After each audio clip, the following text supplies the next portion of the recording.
When the lights and camera turn off, I will be here. When the interest and conversation fade, I will be here. When there's no one around, a father will do anything it takes to be there for his son, to protect his family.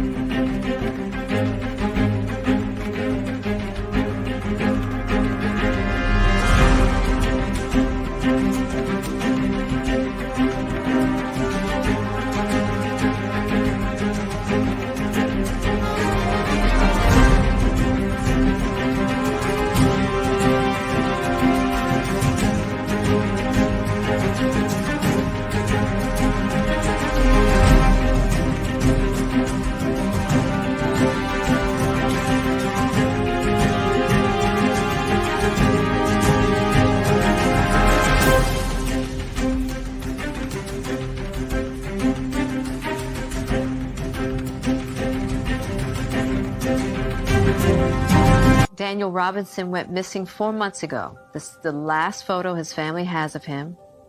He's a 24-year-old geologist, last seen leaving his job site in Buckeye, Arizona. As the Gabby Petito homicide case garners national attention, another young person has been missing for nearly 3 months, and his family is desperate to find him. 24-year-old Daniel Robinson, a geologist, was last seen on the morning of June 23rd, leaving his work site in the desert of Buckeye, Arizona. David Robinson had only one thought on his mind as he drove the nearly 1,800 miles from his South Carolina home to Phoenix. I had to find my son. And I appreciate you guys for helping me find them. Thank you guys for coming in this evening's Q&A. I am David Robinson. I am the father of geologist Daniel Cornelius Robinson. My son Daniel, a graduate, actually a native of South Carolina, a graduate of the College of Charleston in Charleston, South Carolina. He graduated with the degree in geology. He took his career out into Arizona. He landed his first job in Phoenix, where he decided to live at the time, with a company called Matrix New World. It's also called Matrix Southwest Groundwater. It's an engineering company that hired geologists like my son. They hired him on as a field geologist, also called a hydrogeologist. My son's job is to go out to various well sites to get water levels and things like that, take his science, and they are determined to find if those wells, those groundwaters, can produce at least 100 years of water. That is something that's required by law. Also, they test the water to make sure it's drinkable.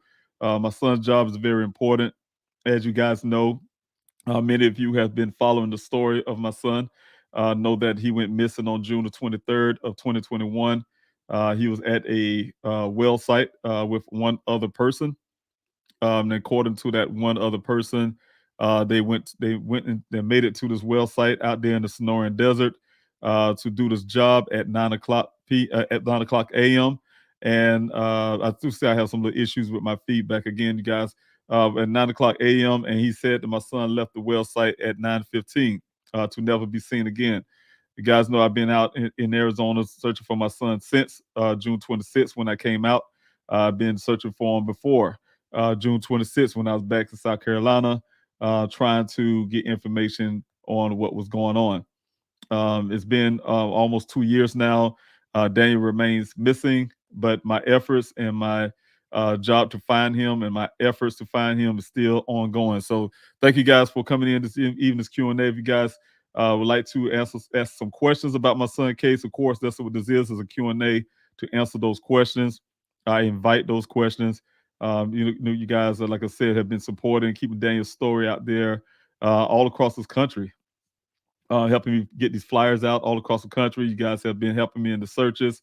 Again, I always am grateful for you. You also helped me with this channel. This channel is designed to keep my son's case alive.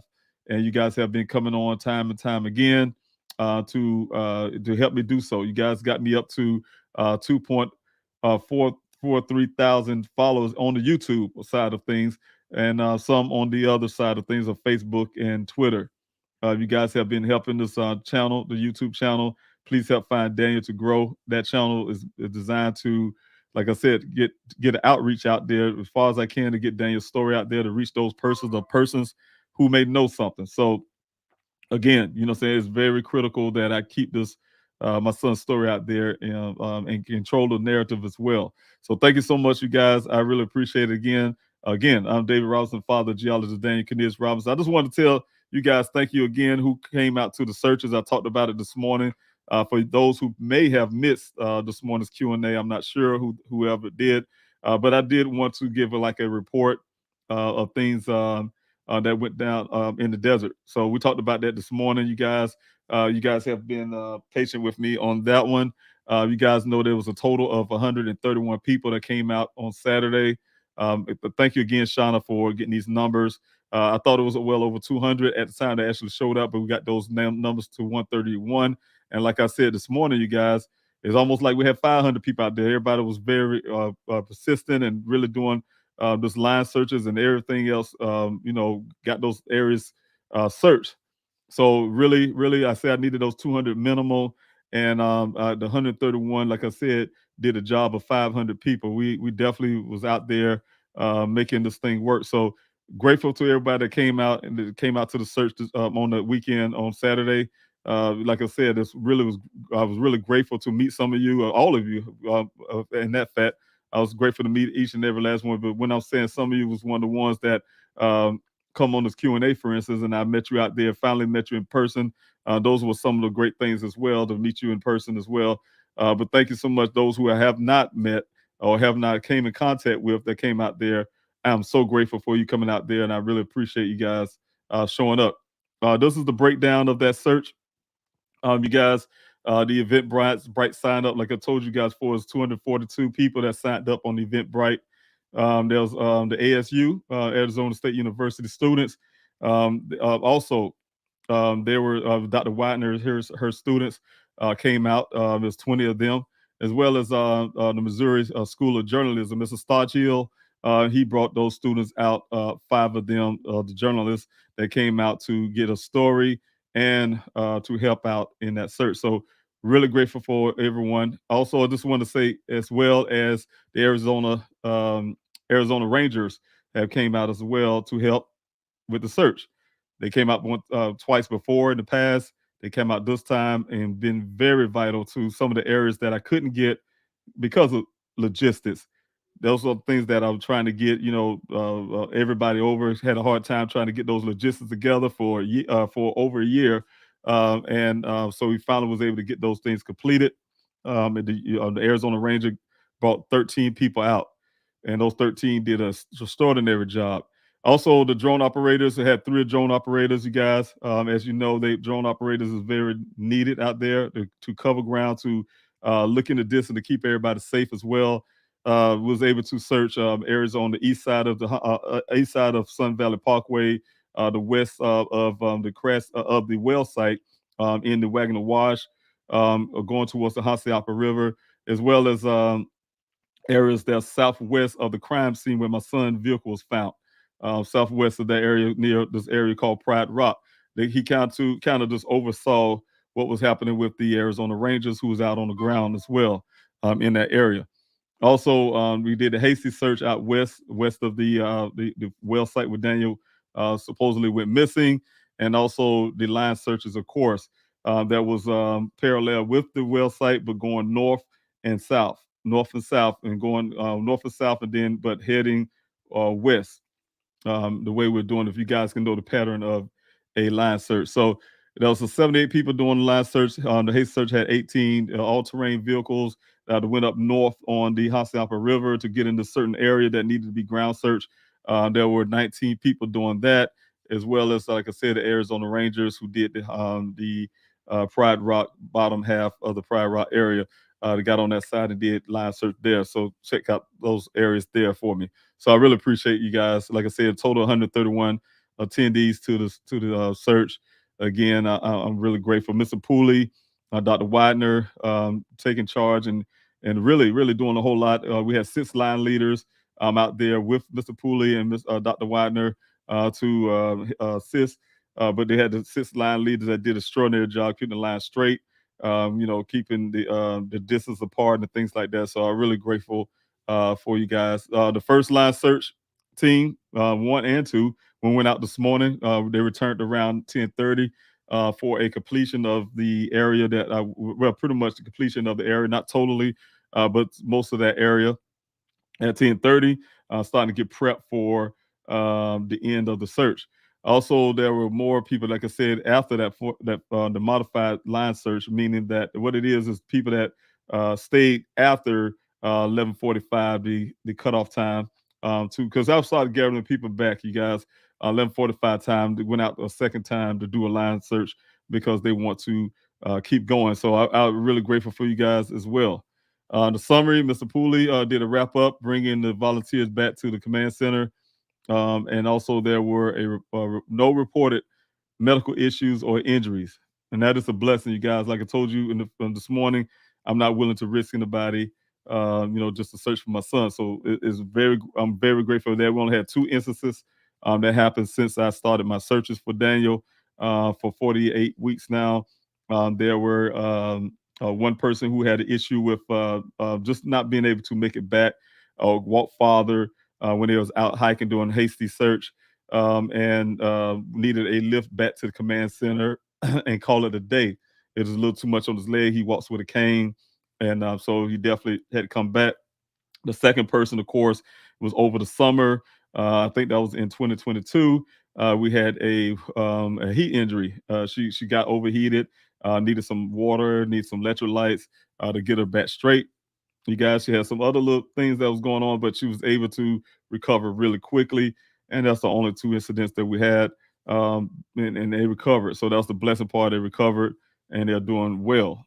So again, I really appreciate everybody who was there to assist, the Rangers to help with the medical side of things, my team to help with the whole entire command center to keep everything functioning well, the radios to the cooling station to giving out snacks and water that the volunteers may need. So thank you again, you guys. There was, like I said, no reported injuries. They'll check in and check out. Everyone signed out except for 3 individuals didn't sign out.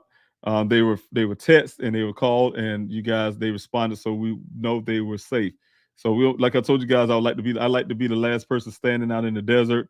Make sure all the volunteers are out and everybody are safe. Everybody that came in, come out safe on the way home to your families and your friends. Also, but we had let's see, Arizona Rangers. They had to rescue one of their own. I don't have the full details of that. I'm just only thinking it could be something like getting trapped into a ravine or something like that. Not ravine, but some dirt, because they were going across the Hassapa River. And sometimes, if you don't have a true 4x4, a lot of times those things will tell on you. So, again, I'm really, like I say, really grateful to everybody who participated in the search, who was able to able to help me get a lot of those area searches. I'm searched because telling you guys, it's a really big burden when you kind of forced out of there and you didn't complete. You guys look at the set map, you saw some little areas that still needed to be searched. And then the good part is that you guys, like I said, you cover a lot of it. So I can go back, cut some of it off, and see what I have left. Those who came out to the search can understand why things like this take so long, especially when doing a thorough search. Of course, again, I pointed out this morning, law enforcement went out and do their search, and they came back empty-handed each time. Couldn't find anything out there. I like to say construction cone, but we was able to bring other family members home to their families. Unfortunately, in a way, but we gave the family some form of closure. It's not the closure that they're looking for, I'm sure, but at the same time, they have a form of closure that they may not have gotten if the situation hadn't arisen. So, sometimes things happen bad for families like mine, but some good things can come out of it. So, again, I'm just really grateful for you guys for your hard work over the summer. I do have a guest, you guys. She's part of my team. She's the secretary of the Dan Rawson Foundation, of course. You guys met her before. I said secretary again. Oh, here I go. I don't know why I get stuck with that word, but treasurer. She's the treasurer of the Dan Rawson Foundation, and I'll mess that up. But she's the treasurer of the Dan Rawson Foundation, and just you guys met her before. She's also helping with the moderation in the chat. So you guys talk to her all the time. You guys who's on the YouTube side of things may have conversations back and forth. We're just gonna have a general conversation, talk about the search, things like that. Tonight the Q&A is gonna be kind of cut short. I'm trying to keep it down to an hour, and the latest is an hour and 30 minutes. So you guys, if you have any questions, Sophia will be helping me find your questions as we're coming down the comment section, because tonight I want to get through as many questions that I can. So if you guys, we're going to start that way when I bring her on. If you guys have any questions, please hit put the capital letter Q before your question, the word question, or some question marks or something like that. They'll help me as I'm coming down the comment section to be able to identify your questions, and Sophia will read those out. So, and then we'll go from there. So, again, everybody, you met her before, Sophia. She's here tonight, and I will be bringing on right now. Hi, Sophia. Hi. How you doing? How you doing tonight? I'm good. Everything is lovely. Wonderful, wonderful. I'm glad you came in. I'm glad you decided to join in with me. I really appreciate that. Of course, you know the routine. I had to get my little 30-minute spiel, talk about Daniel, as well as some of the other highlights of things that's going on. But Right. tonight, I just want to have the Q&A to talk about a little bit about the search, but the most part is to get the questions that is maybe out there for the volunteer, for people and the volunteers who came out. But they'll definitely get these questions, because this morning sometimes I run out of time because I'm long-winded and I miss I miss being able to get all the questions. So first I want to start off about the search. The search was really very fruitful. I mean, when I say fruitful, we had a lot of people come out. Was able to cover a lot of ground. Everything ran in good order. So we can talk about that a little bit. You have a thing you want to comment on it? Yeah, no, it was wonderful. It was emotional, but it was wonderful to see all of the support of the people that came out. Everybody was just ready, willing, and ready to jump in there and get started. I think we took a little bit to get started because we had to make sure everybody was signed in and all of that stuff. But once we got everybody signed in and lined up, everybody was ready to go. That's right. That's right. And, one of the things I want to point out, just because, the way we had to sign in and things like that, those are things we're prepared because, again, I want to reiterate, we just want to make sure that we're not have a search party looking for a search party. So, definitely want to make sure that everybody's safe. Again, we all have the same sentiment. We want to make sure everybody that come out there return home to their families safe and sound. So, those are one of the key elements, the reason why we did the paperwork. I think we had sign-in sheet first, and then we also had a group sign-in sheet. Right. That was the collaboration of efforts. That's right. That's right. And one of the things was, to have the sign-in sheet. A lot of people did sign in through Eventbrite, so their name was already on the list. The only thing they had to do was check their name off. We know they actually showed up, so they give us the opportunity also to see how many people who signed up and how many people actually showed up on that day. That helped us as well on that, on the front. And also, after we broke everybody off into groups, we was able to put a different type of sign-in and sign-out sheet. That did help as well when it comes to identifying anybody, who may have skipped this process or something, but it's like a backup process to make sure we get everybody who actually showed up, and then make sure we get everybody out. But then if somebody didn't, we can also look at it and we can identify which group they was a part of, and we can go search easier that way. Right. Yeah, it was nice. It was nice. My job was to ride around with you to go to different groups and make sure we brought water and snacks and make sure everybody was okay. We also had the students from the University of Missouri. That's right. School of Journalism. School of Journalism in Missouri, riding with us and getting real life footage of everything. So they were really excited to be there as well.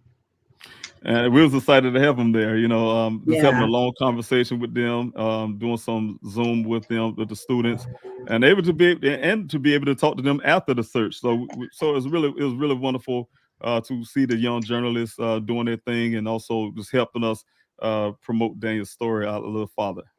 Right, they were excited, and yes, it was a long day, but it was a well well spent day. That's right.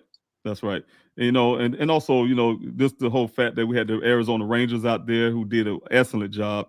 You know, of course, they had their big antenna sitting out there so they can reach out a lot farther than we could range wise. They guys was out there on near the what we call Pride Rock, so there's a good distance away, a good 5-6 miles away from the command center. And you know, so we do that radio transmission was very important. Also, those guys came along with their own medic teams and stuff, things like that. So that helped us out with the command center as well. Yeah. Right. So one thing I wanted to say too is the structure of the command center. We utilize two canopies. One was actually for the A team to be able to sign people in and out to work the radios. The other canopy setup was for the cooling station as well as keep the people hydrated, hydration station as well as the for snacks and things like that for their bodies. So definitely was a good, nice setup to make sure everybody was safe and everything ran smoothly. Absolutely. Good. You didn't expect anything else. That's right. That's right. That's right. So I'm really grateful. Again, I'm just grateful that we actually got those area searches. Though there's still more to do. We did talk about that. You know, there's some areas that once you go out there, I think people could really see for themselves how intimidating the desert can be.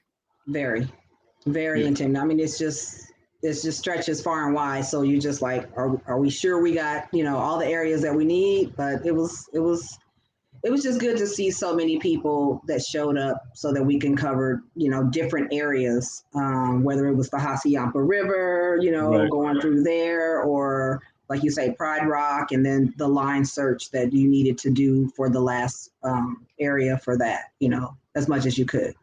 That's right. And, you know, we got as far as the up north on the Hassayampa River as well. Had the people who love hiking. So it gave the opportunity for those who love to hike to do the hasty search to go out. Search. That's right. That's right.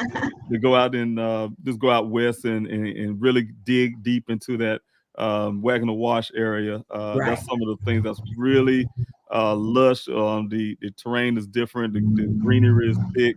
So it did help that they're actually on the ground and going through that brush because Right. that water when it do run, it runs and the brush is like a strainer, you know, Right. catch things. Right.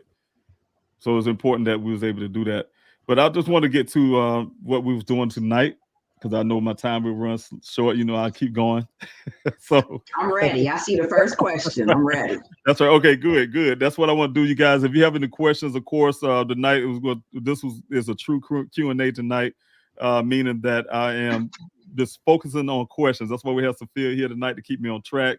I'm trying to keep this Q&A, which is probably 30 minutes from now, but if she can give me a little more leeway, trying to keep this search down, keep us focused, and keep the search down very low tonight. We have some other projects that need to be done. Also, but I definitely want to get questions. So if you guys have questions, very important that you use the capital letter Q, the question marks, word question, so Sophia can find those and relate them out to me. All right. Thank you. So our first question is from Aaron Chase. Hi, Aaron. Hi, Aaron. What do you think about the search of the well? Were those little bits of rock and bolts what they said they found? And the thing is, Aaron, you know me, and first of all, I want to say thank you for everything you do because a lot of people don't know everything that you do. Sophia do, we team do, we all know, and we are grateful for all the hard work that you do in the background. One thing, Aaron, is that I try to make sure I'm not sounding so critical every time, law enforcement do something. So I'm really happy that, you guys have been putting those efforts in. You're one of them, putting those efforts in to get law enforcement to make some type of movement. So that's one thing. The other part is I don't like half jobs. I don't like, me, maybe a little bit of military, but at the same time, I'm just a man and I don't like half jobs. And so one thing for sure, I did get those ins and out of the search of that well. They told me they had body cams that I'm expecting to see footage of. I'm expecting to see some of the camera footage because they did take a picture of the same exact type camera that I used to go down there the first time.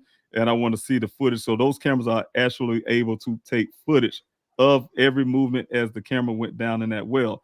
So I would like to see all of that. But I can tell you what I'm really disappointed with is the pictures that they put out on social media. It is lacking the pipes and all the other things, the fencing and everything. They say they pull anything, they pull out things almost like it's a little bit of like pocket change or something. And that's not what was in that well. Just in that well was a lot more, and I like to see those things as well, documented what was in this well, why it was in this well, how it was in this well. So I want to see the report, as in, did they meticulously go down in that well and start doing an investigation of things in this well, why it was in this well, how did they put it in this well, get those informations first before they resume those items out the well. So those are kind of things I will be critical of and be looking for. Like, again, I said, I don't like half-ass jobs, excuse my expression. And so I just want to make sure. Thank you. I'm sure I had a mute button, beat button or whatever, Sophia, to help me out. There you go. So just don't want to have a half job doing. So I'll throw my hand up next time so you can know what to say that. But don't do a half job. I just want to make sure that that's going to be the point. That's what I'll be looking for, Aaron. All right. Thank you so much for your question. All right. Next question is from Ms. Barry Barnes, our VP. Barry. Yep. What time did the call come from Daniel's phone asking for directions from Ken? I offhand, Barry, I think it was let me see, it's roughly around the 8 o'clock hour. I would say like 8:30ish, somewhere around that time. I don't want to be wrong, but I can't look back at it. But I can tell you when it was before Daniel's supposed to be before the 9 o'clock, not too long. It's within that same hour of Daniel's should have been there according to him at 9 o'clock. So that's when that came in. That call came in for. Well, I'm sorry. When Daniel was asking for direction, I apologize. Okay, I get what you're saying. I'm thinking about the phone call. But that was when he was asked for. He said, "What time did the call come in from Daniel's phone asking for direction from Ken?" No. Daniel was asking Ken for direction. He didn't call to get directions. Because what I can tell was Ken called him first, of course, tell him not to left a voicemail because he didn't get in contact and tell him not to come up there. Daniel tried to return the call. Obviously, he missed it because there was no seconds on the phone. Then I think he tried to call back at that point, and then Daniel called back again. Matter of fact, could have been just one time Ken called, but Daniel called back. But the whole point is Daniel called again, and there was no answer. And then that's when Daniel decided to text. I guess we say, hey, the guy is not answering the phone. Let me test him. Hey, where's your location? How you get there? Basically, not that wording, but that's the way Daniel text read. Pretty much, asking exactly for directions. And that text message went unheard. That was closer to 9 o'clock.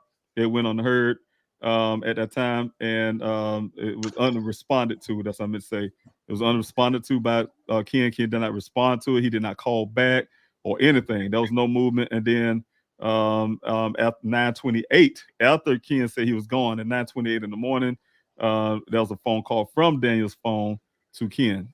I'm assuming it's still asked for direction. He was trying one more time. That's the only thing I can think of. Okay. All right. And then Aaron Chase. Thank you, Aaron. Were you uplifted and encouraged by the turnout for the search for Daniel? I sure hope so. Yes, thanks. So yes, I'm always. It's always Aaron. I mean, even when I have 20 people, I'm telling you the reason why, because nobody had to spend their gas money or come out there. Nobody had to come out there to help at all. But people hear a call, hear that my need out there, and that you show up. Yeah, it touched my heart. It touched my heart every time. That's why I tell everybody who come out, we're family. You treat me like family, treat my family like family. You love my son like family. You are my family. You're out there working hard like family. You are my family. So thank you guys for coming out there. And yes, it touched me every time.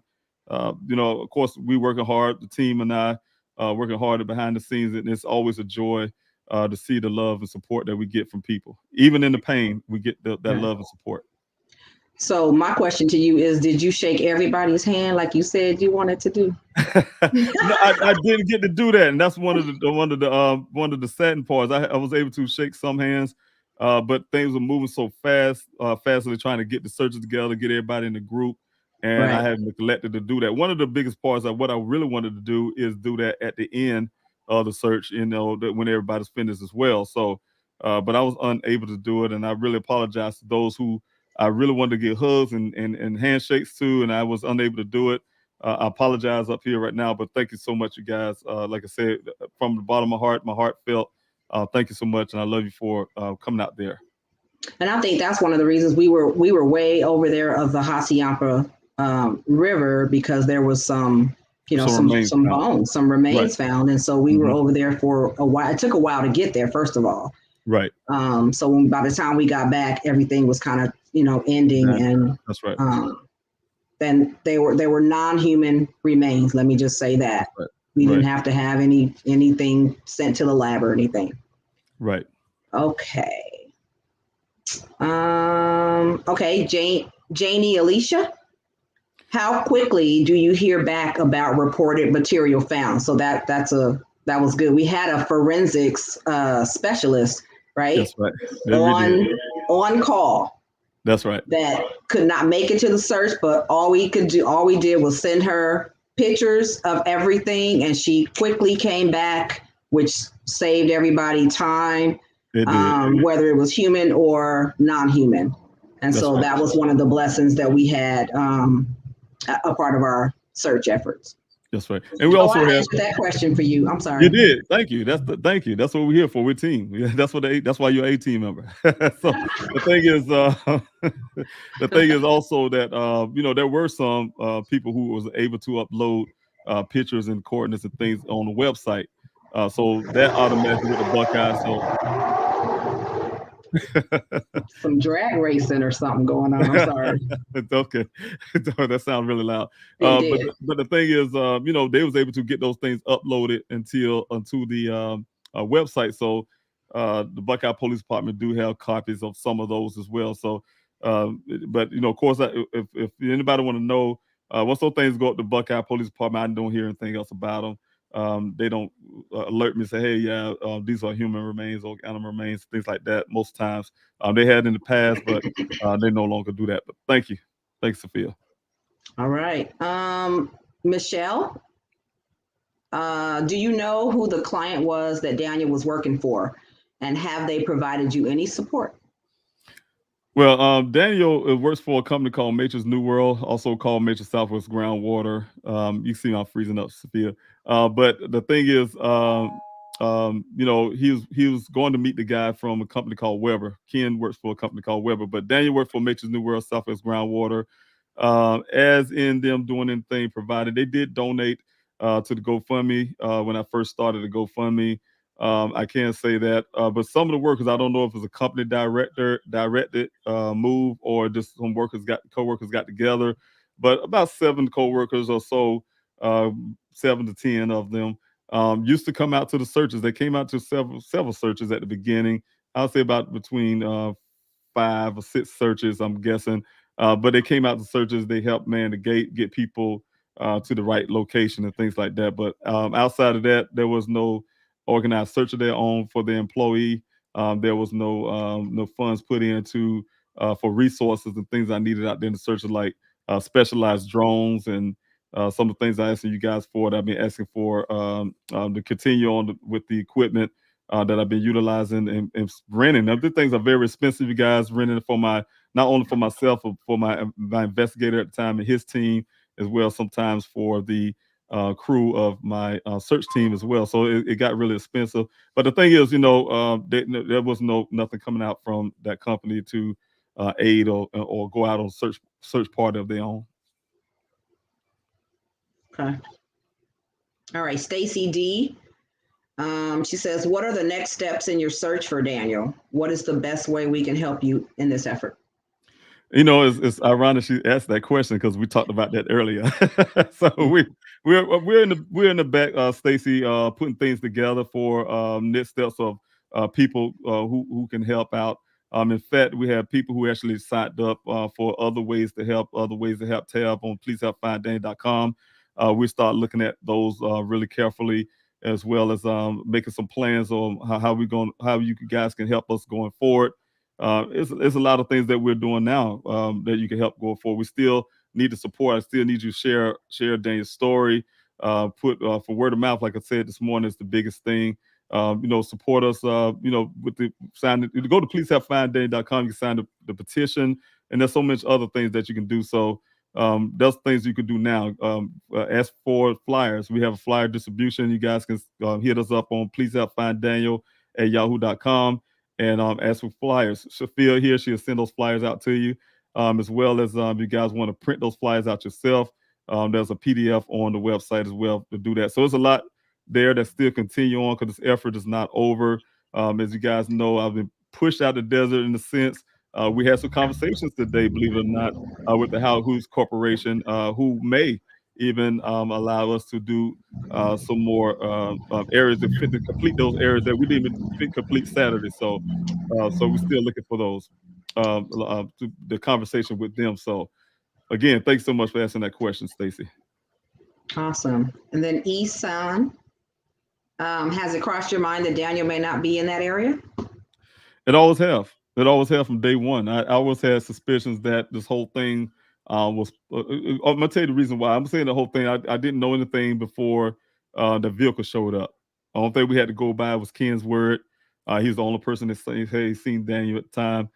So this whole narrative was built on one man's story, right? So that's what the searches were based on. The rescue mission was based on.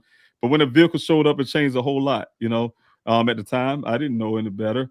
We just did know about the vehicles out there before it showed up in the desert, but those two correlations didn't happen right then until my investigator came along.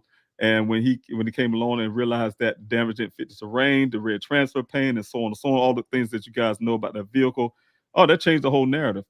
Changed the whole story as well. I didn't believe what Buckeye Police Department said to try to force this vehicle to be there for 30 days on their assessment. Even though we gave them hard physical evidence, otherwise they still don't want to accept that. They hired their own investigator to try to rebut those findings. But you know what? That changed the whole narrative for me. My investigator noticed it looked like a staged event. I believe it's a staged event. And so the searches keep going because it's based on a couple of things. Even though I believe it's a staged event, just like they put that vehicle out there, God forbid they put my son out there too. So I had to go look. That's the way I had to look at it. It's a sad thing that I had to say and think like that, but I had to go look because of those factors.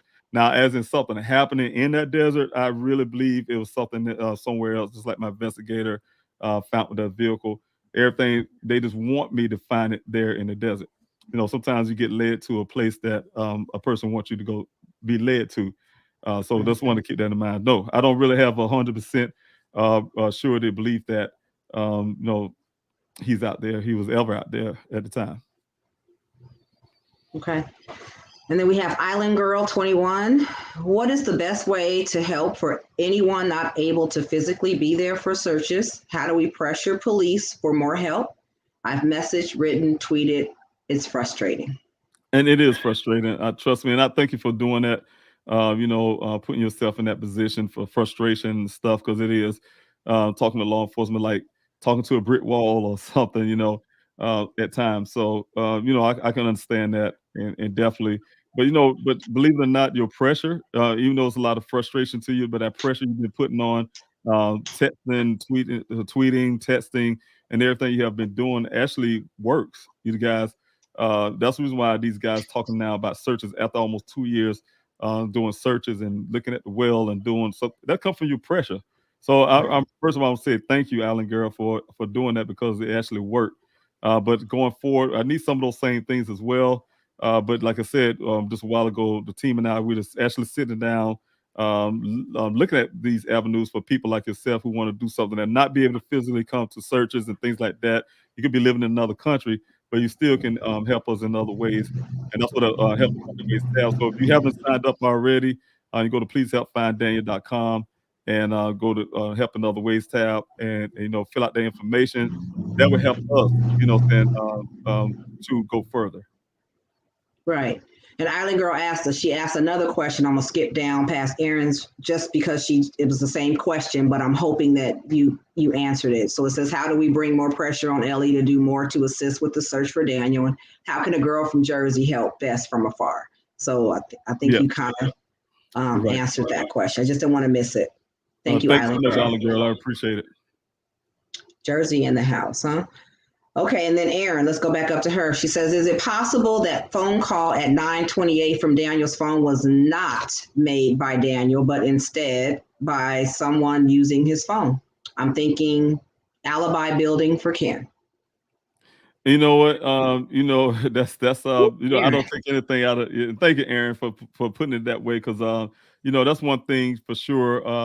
One of the biggest things, you start tapping on some things that is already some knowledge that's out there in the sense, but you know what, that need to be really clarified. So, with the whole story, didn't match the whole fuel type deal for the little change on the fuel purchase, to him saying, "Hey, don't come out here." This is supposed to be the first time.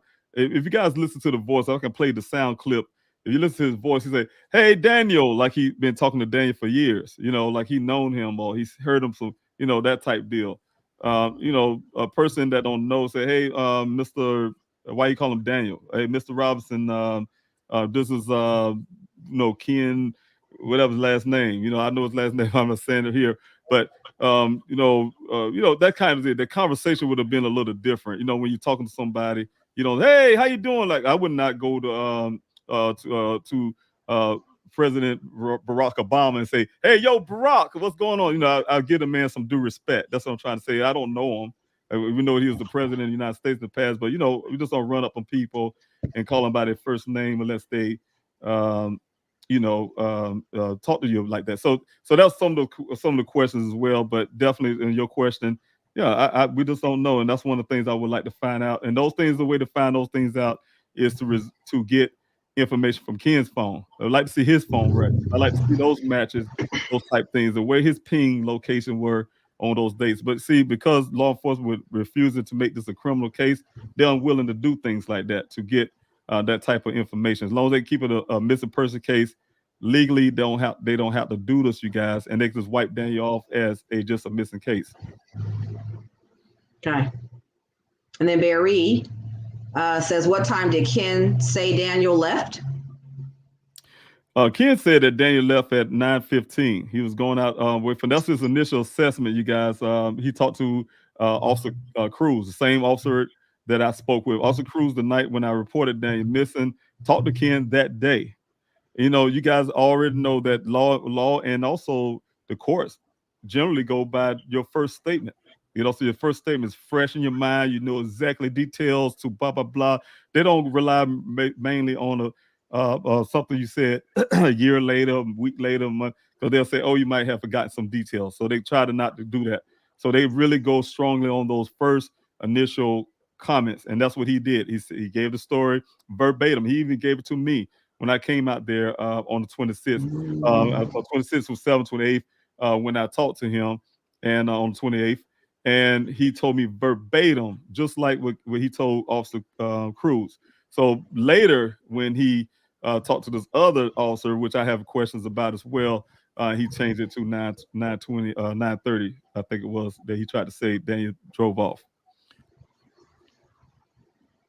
Okay, and then Janie, she had her previous question, but she said, thanks for the response. I asked because I reported bones found through the website after.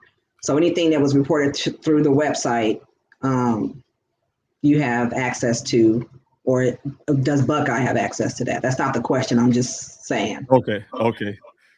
Yeah, that okay. You say I don't see the question, but it's right above the one you just highlighted. Janie Alicia. Okay. She says, thanks for the response. I asked because I reported bones found. So people want to know, like when they report bones found through the website, what is the channel I for get that? a copy. What happens is, Janie, I get a copy of that. In the past, when I had my private investigator, he gets a copy of it as well, and a copy goes to the Buckeye Police Department. So we get it simultaneously. All of us get it simultaneously. I keep it for my records. My investigator keep it for his investigation, and Buckeye do whatever they do with it. So that's what happened. If you put it on the website, yes, Buckeye with the Buckeye. What they do with it, that's what they do.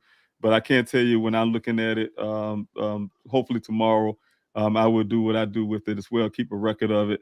But if I have one of the team look at it as well from my end, and they can determine if those are human or not. If you didn't talk to Dr. Widener on the scene out there, so okay. And then Michelle says, I understand Daniel was working for Matrix New World, but who hired Matrix New World? Was it the landowner or potential land developer? Good You know question. that I don't know. I really don't know. That's a question Great I wouldn't know right now. But I do know that excuse me, I do know that they're one of the companies that do the type job that they do in Arizona. Just one of them. I think there's a couple more, but that's just one of them. Okay. Aaron Chase, are you able to update us on law enforcement cooperation? Also, what progress has been made on the forensics? Yes, well, the forensics on the vehicle, the ones I'm trying to get done, the vehicle taken to police custody again, to have those forensics done of the airbags, the red transfer paint, get some fibers in the vehicle. I need to see the, they said they did the swab Buckeye, the steering wheel and the shifter, but they need to also do the seat belts and things like that. It's a lot more need to be done in that vehicle. First of all. When it comes to electronics, yes, as you know, may or may not know, I did have the Tempe Police Department look into Dane's electronics. It wasn't a full look into, the way I understand it, they didn't fully go deep into Daniel's do forensics on his electronics. They did to a certain extent. And one of the things that was found during that time was that someone was tampering with Daniel's computer after he went missing. So you guys, that go along with some of the findings that my investigator found in the apartment. Somebody was fumbling around. That's his suspicions from evidence of things, drawers being pulled out. You guys seen some of the pictures, but not all of them. They was in his closet looking for something. So somebody was in his room looking for something. There was no forced entry. So whoever was doing this definitely had a key. My daughter, she didn't have a keys. That's one thing that she was really saddened about because Daniel didn't share a key with her at the time. So that's why we had a hard time finally getting access to that apartment. We went through the landlords trying to get it. We couldn't do it, but eventually, over time, after law enforcement and everything started closing on his apartment, we was allowed to go in then. So, but yes, how I say, yeah, those are some of the things that we found on the electronics, but we don't have anything moving forward on those clothing items. Now I'm trying to get Maricopa County to do forensics on. My daughter don't even recognize the clothing that's on the ground. We don't recognize the clothing ground. I don't even think it's Daniel's clothing. They probably took his wallet and put it in there, but that don't mean it's Daniel's clothing. So we definitely want all of that stuff forensically tested. Okay. Country girl. When the Jeep was at the gas station, was the side where the gas tank is closest to a gas pump? You said you seen a blurry picture, but could you tell?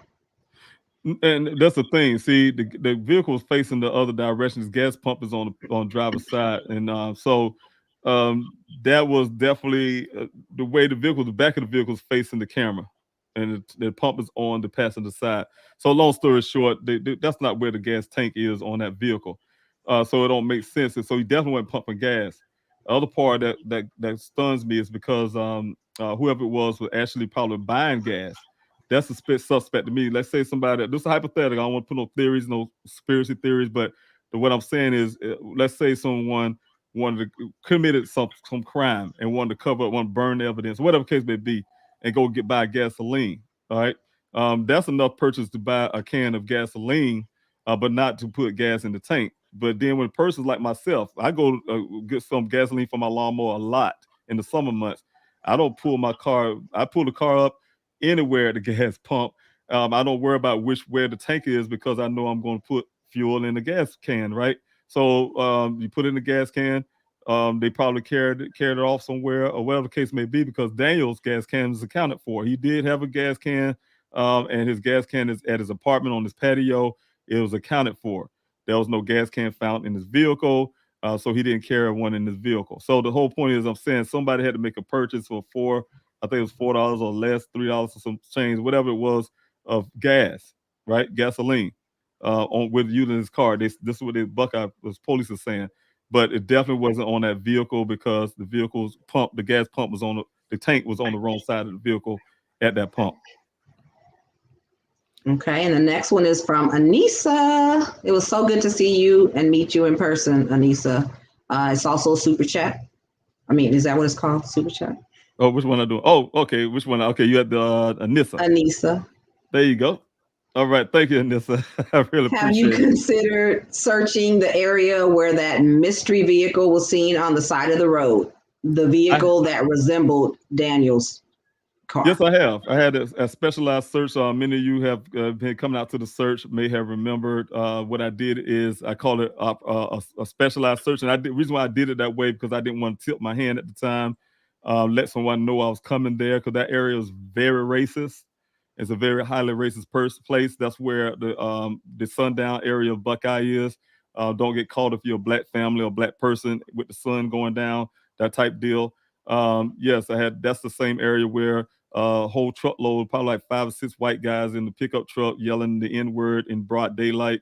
So those are kind of reasons why when I was putting a search together, I wanted to get in there and get out. I wanted to be one of those type deals where we come together, keep each other safe, that it was safe at the time in the broad daylight. We get in there, do the search, and get back out of there. So I was able to put that specialized search in, something like in my training in the military. I kind of did it in that way.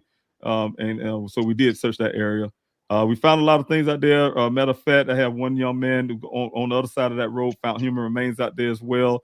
Those who turned out there turned to Buckeye. They say that wasn't Daniel, of course, but there was also human remains found in that same area, Nissa, where that vehicle was located. There's more information there as well that I know, but I can't put that in public. I gained a lot of information. I gained a lot of knowledge like I said on this. I'm really frustrated because I don't hear this from law enforcement, and it's really pains me that it seems like I am doing a better job than law enforcement because I'm getting so much information that I have yet to hear law enforcement catch up on. All right. Jay Garcia. Does PD call you of incidents such as male body found near freeway in Buckeye today? Question mark. Even if to ease your mind about any relation to case. Do they call me? No, they don't ever call me about anything. As a matter of fact, I had a volunteer that comes out my search. When I say it comes out, she'll come out to the search, but she like to go. She like to do things alone. I get on her all the time, and I go say her name, Sophia. You know who I'm talking about. But she's always out there. She lives in Buckeye area, but she's always out there searching for Daniel. She have a real big passion to try to help me find Daniel. But you guys probably remember just recently she found human skull and human remains out in that area south of way south from where Daniel was supposedly had been last seen. And so what I'm saying is even then she left me a frantic voicemail when she found it. She was very upset. She was afraid, I believe, and the way I took it. And she left a voicemail, but I didn't get the voicemail immediately. You guys, like I told you on my phone, sometimes it takes me a while. But when I was able to get it, of course, I tried to call her back, and she did tell me that she found the human remains. And but Buckeye did not call me. They haven't called me, alerted me about it at all. I had called them. I called the Buckeye Police Department and inquired about it. They say, "Hey, we don't have any information on it just yet. It's going over to the Maricopa County's examiner's office, and we will let you." Then they said, "We'll let you know on Monday." So when that Monday showed up, they did call back and told me no. All right. Sarah Miller from Facebook. Will Ken ever be questioned again? Is there something we can do since he is the last known contact? And that's one of the things that I can't really say if he has been contacted again because I just don't know. So I can't say, oh, Buckeye didn't talk to him or nobody didn't talk to him since or whatever. I just don't know. But you know what? It need to be done. If it haven't been done, it need to be done, but it need to be done in the right way. Like I told you, you guys this morning, the only persons I know being in Buckeye's interrogation room was me and my daughter. They called us to the station. They took us in the back door, you guys. You know what I'm saying? I mean, I can take it in all kind of way. I can take it in a racist way. I can take it in all kind of manners. But they did take us in the back door, and they put us in the sergeant. I think his name was Sergeant Lieutenant or whatever. I think it was Sergeant Hanneman. His name Hanneman or something like that. Him and the officer put us in the interrogation room and asked questions. You know, like we were criminals or something. You know, I have never been in an interrogation room in my life. And now I have to say I have been in one from Buckeye, Arizona, all because my son went missing. So I could take it that way, but because that's exactly the way it was done. So it was in the interrogation room to answer questions about, try to get information about Daniel's record, his phone record, and the guys did not go do it the right way. They literally had us hold the phones up in the air to look at the screen and get information that way. That's not policing. Had me on the speaker call calling the bank USA to get limited information off of Daniels. That's where you guys heard this purchase on. They didn't get it up because they obtained records like they put on their falsified on their records, on their police records. They got it from me holding the phone up in an interrogation room on just looking at it on the screen. That's where they got that purchase from, you guys, that you see on the report. Poor police work from the Buckeye Police Department. That's how they do things, real sloppy and unprofessional. So thank you so much for the question. Okay, and Sarah Miller again. Will reaching out to the councilman, Hagstad of Buckeye help? I don't know who that person is. If that's a part of the Buckeye the city council, good luck. I went to them twice. Yeah, we went there. Yeah, it really offers a bad experience. Phil, those stones. It was very dry. It was very dry. Right. Really, what I could say, Sarah, was really, again, I preach about it all the time, is that I have been I've been doing all these searches out there. My search, when I say my searches, was you guys found human remains, found other things out there, this whole 9 yards. I came in their face twice. I am a father who coming from out of town who have a missing son who's desperately looking for him. When I went in front of those city council people, the mayor of Buckeye, the assistant vice mayor, what's called the person that's over the police, the city manager, and assistants, all of them, the whole syndicate, and they looked at me. Not one time, Sarah, have they gave their condolences, wrote a letter back. Even when I sent emails to Chief Hall and to CC those people, they didn't have a response back to me. No, nothing. They're just cold-hearted people, and that's the way they present themselves, and the way they are. So I'll tell you, sometimes you can go try your luck on those people, but they, like Maya Angelou say, when they show you the first time, believe them. They show you who they are, to believe who they are. So Sarah just came back real quick with a comment and said he lives in my neighborhood. So I'm wondering if I make a post with his name and people comment, and maybe it'll grow enough attention. I commend you, Sarah. Thanks so much, Sarah. I really appreciate it. Okay, Aaron Chase, has your DNA been entered in CODIS yet? It has been, as far as I know. As far as I know. And the reason why I say far as I know, I wouldn't bet on anything on Buckeye because they have received those things. And I'll be honest, I felt a certain way when I was reaching out to Namus, first of all. And so I know those are two things you're saying, CODIS, but and I think it's two different things. I'm not sure, but definitely went to get those information done. Went to Tempe to get my DNA swab done. I think Daniel's mother did it in South Carolina, was what I was told. Because the crazy part, you guys, this is over a year after my son was missing. I had to initiate these things. Buckeye have never offered to me. I didn't know anything about this stuff, but I have done it over a year after to get this DNA stuff done. But then once I got it at Tempe, they said, "Oh, we have sent it over to Buckeye." And of course, I don't trust Buckeye with my DNA, so I felt a certain way. But I was like, "Okay, well, you know what? Okay, let's go ahead and do it for my son." So yes, as far as I understand, it should have been. I'll just put it that way. Okay. Pacific Breezy, who was the last person to see and talk to Daniel in person before Ken? Well, the last person Daniel talked to that I know of was his sister, because she was the one that saw him the night before. I briefly talked to him on the phone as well when he showed back up to his apartment, but she talked to him from that point. From what I understand, he stayed there for a little while before he left with her. And but the 2 days before that, I know I spoke to him as well. And sometimes I think of anybody else, but that's pretty much what I can throw out there. I'm sure he probably talked to his buddy from the job and things like that. So I don't know those things. I can't look at his cell phone records and figure that out. But That's generally that's all he talked to. Okay, I do not see any more questions. Lots of comments though. Yes. There's a lot of irritation going on. That's Sarah's. Anything is worth a try.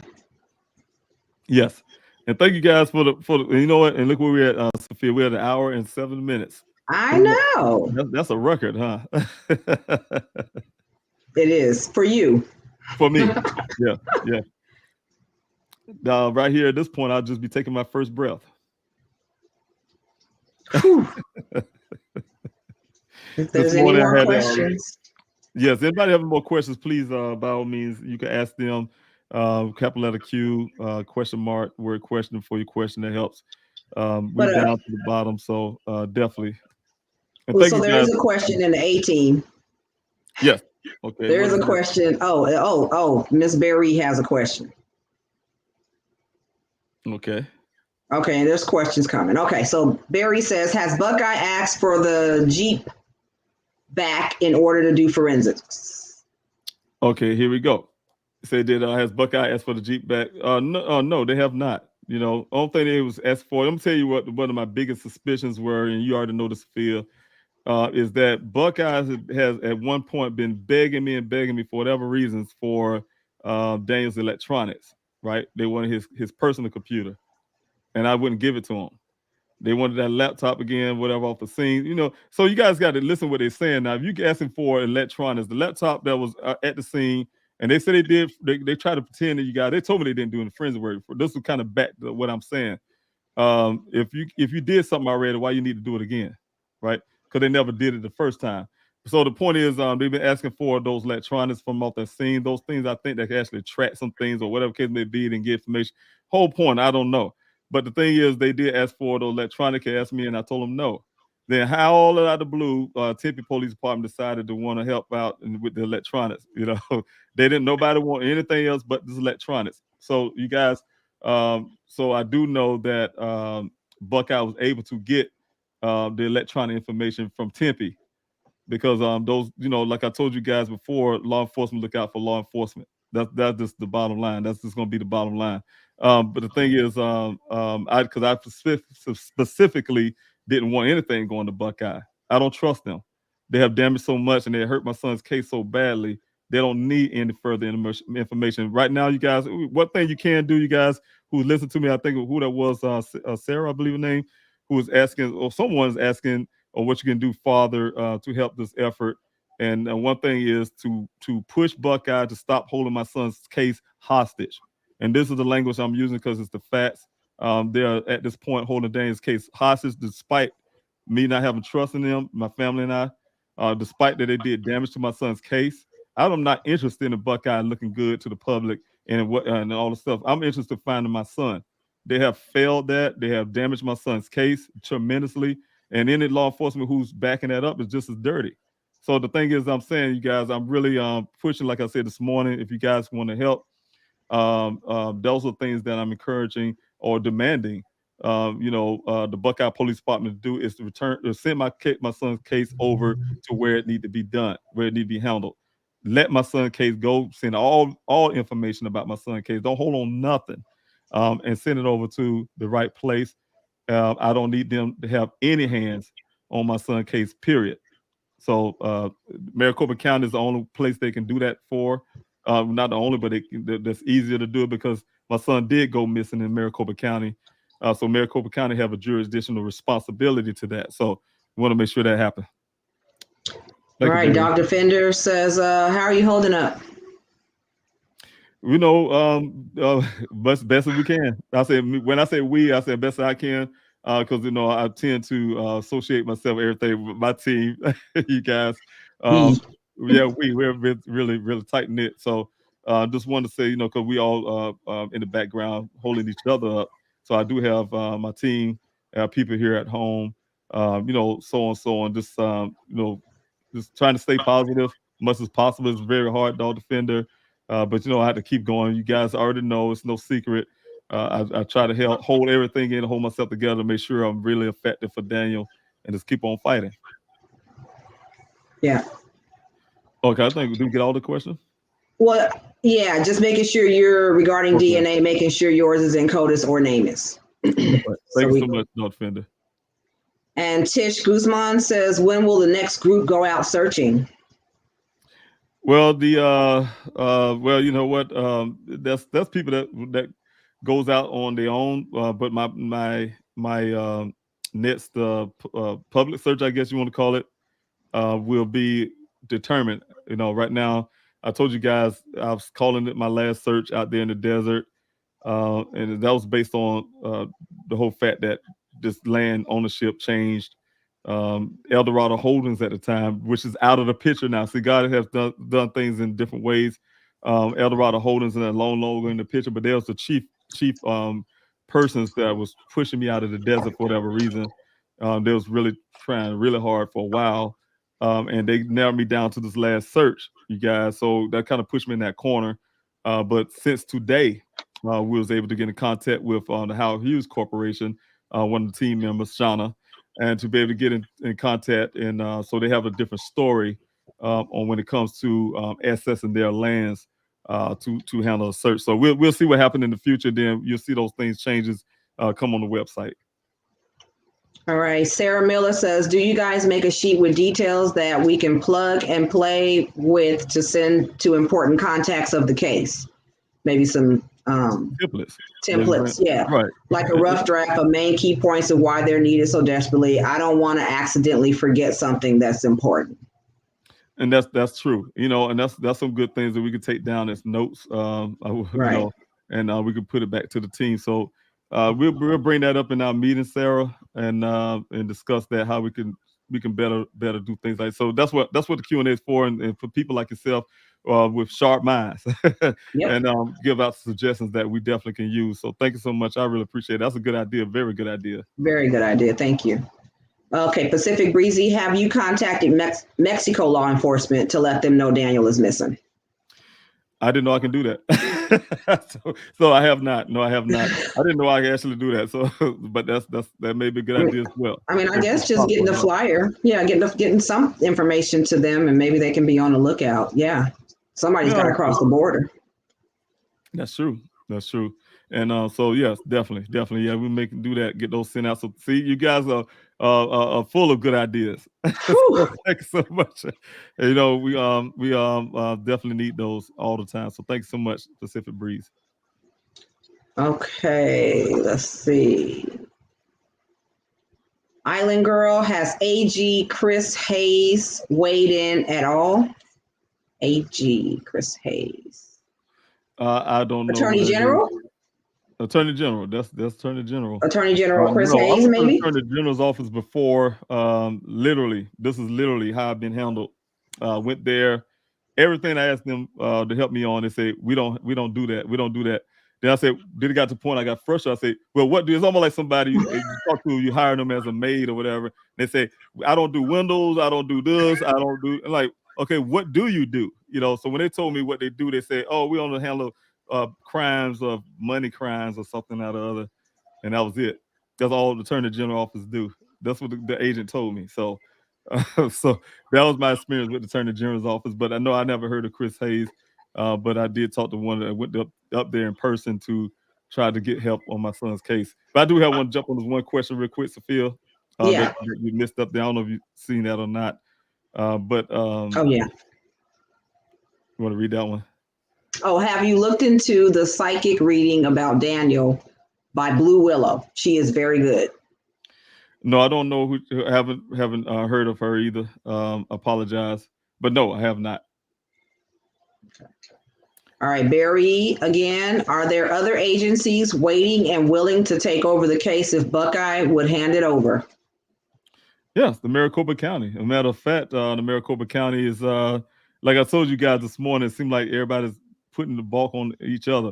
Well, I'm waiting on a letter from this person. I'm waiting on a letter from that person. This person say, oh, I'm waiting on a letter from this person. You know, I'm waiting on this invite from this person. And this person say, I'm inviting. So that's what's pretty much going on in the background, you guys. So again, like I told you this morning, and Sophia actually didn't remember, is to go ahead and send another former letter out to the Buckeye Police Department, asking them to do so. Okay. Yeah, we need to do that. Right. Um, And also for the transfer of that forensics, the vehicle. So that's two things I need to remember. Thank you so much, Barry. all right, let me coming down. I mean, okay, I don't see any more. I don't either. Okay. Thanks so much. I just see the comments, and you guys, I'll tell you, you just such wonderful people, man. That's really appreciate it. I told you your comments help with the morale as well. So thanks so much. I really appreciate that. Country girl, I really appreciate that as well. When is the peaceful protest? I just want to Oh yeah, that's one. when is the peaceful? I don't know how peaceful it's going to be, but I'll try.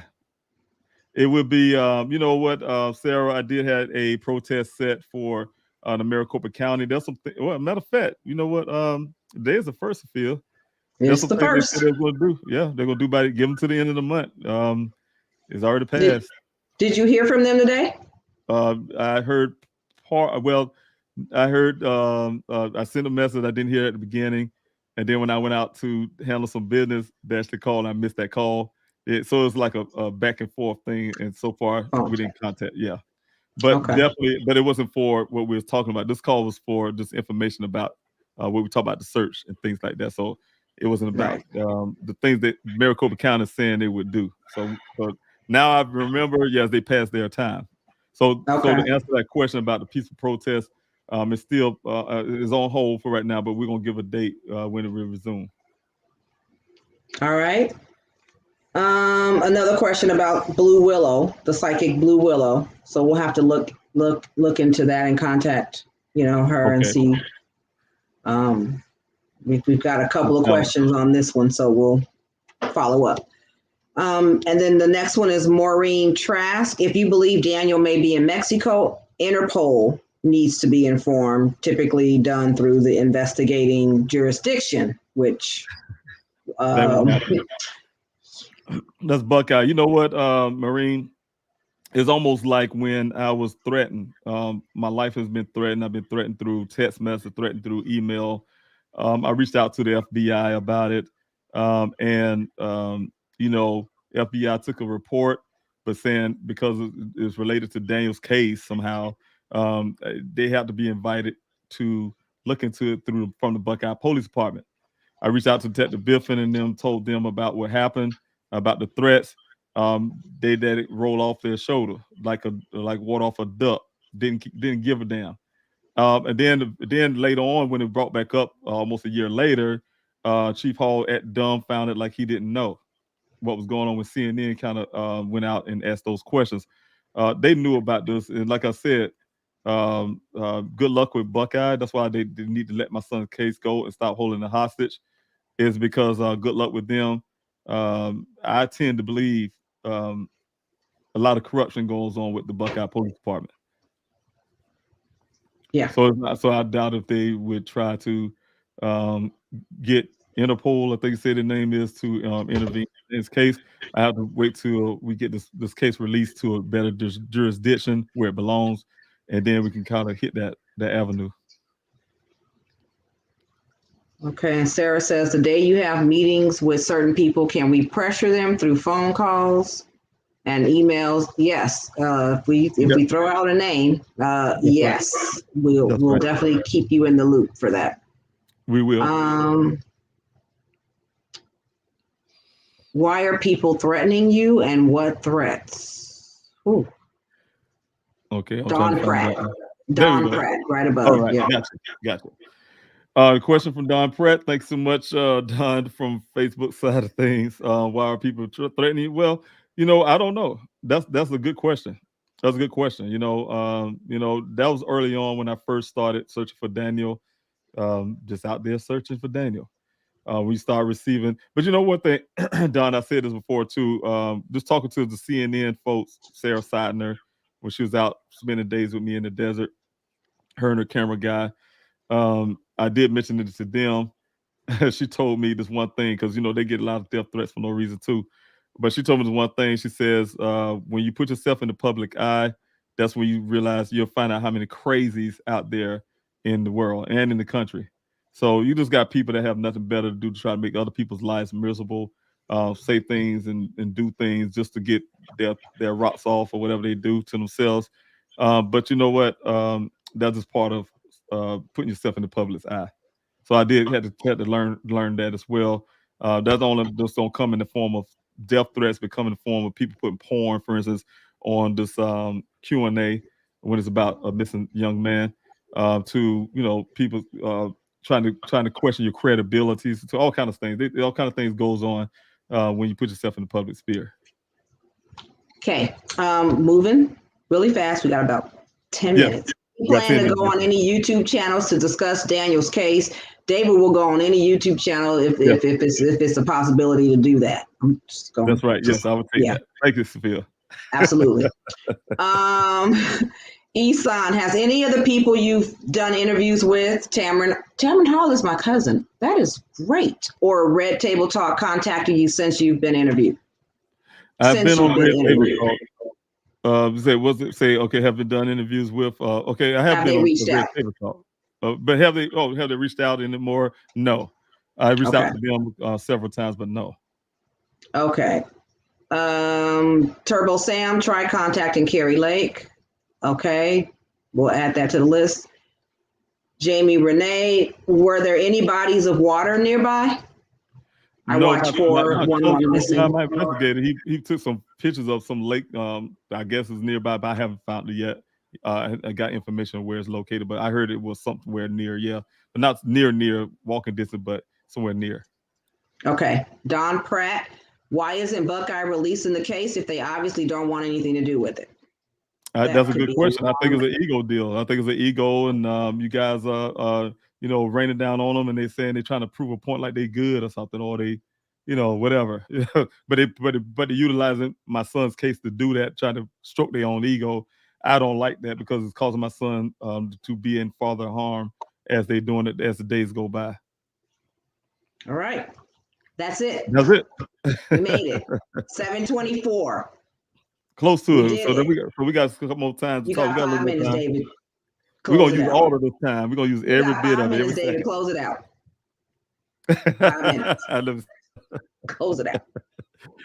Okay. No more questions. Well, thank you, everybody. So go ahead. Thank you, everybody who came in this evening on the Q&A. I really appreciate it, and thank you for spending time with me, Sophia. You have to say something? It's not a question. I'm just reading the comment, the one you have highlighted. Yes. We'll just add that to our meeting and contact. Thank you so much. All right. And you know what, you guys, thank you again for all your kind words. Thank you for your support. Anything you want to say, Sophia, before I end this? No, you did good. Very proud. Very proud. Thank you, guys. I really appreciate it. And thank you for understanding. We have a lot of projects and things we're working on in the background, so we need some time. Come again next week. Just join in on this Q&A. Just watch out for lives and stuff I'll be doing out through the week and stuff like that. So God bless you. I love each and every one of you. We'll see you next time. God bless.